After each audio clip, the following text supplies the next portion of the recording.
ما به دنبال سلاح هسته‌ای نیستیم.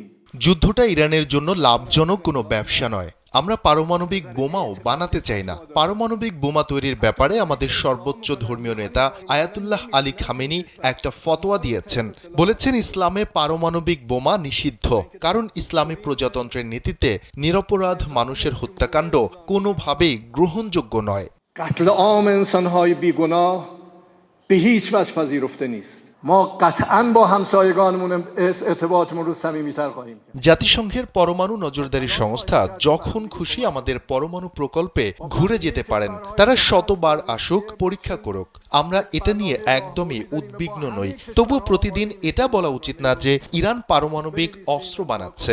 আসলে কে বানাচ্ছে? উত্তর ইসরায়েল। তারা ইরানের দিকে আঙুল তুলছে, অথচ আত্মরক্ষার কথা বলে তারা নিজেরাই পরমাণু অস্ত্র তৈরি করেছে। কিন্তু প্রতিবেশী সব দেশের ওপর তারাই আগে ভাগে আক্রমণ চালাচ্ছে, অথচ ইসরায়েল মানবাধিকার নিয়েও কথা বলছে। از در صلح و برادری و دوستی و کمک به همدیگه بر بیاییم. একমাত্র ওয়ালটন এসি দিচ্ছে 1 বছরের রিপ্লেসমেন্ট গ্যারান্টি। هر وقت هر موقع دلشون خواسته اومدن بررسی کردن. ইরান অবশ্যই তার প্রতিবেশীদের সঙ্গে শক্তিশালী সম্পর্ক তৈরি করবে। আমরা একে অপরকে সাহায্য করতে চাই। রাশিয়া, চীন সহ অন্যান্য দেশের সঙ্গে আমাদের কৌশলগত পরিকল্পনা রয়েছে।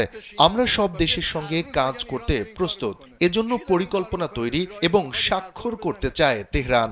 به همه کشورهایی که همسایه‌شان تجاوز کرده، همین اسرائیل.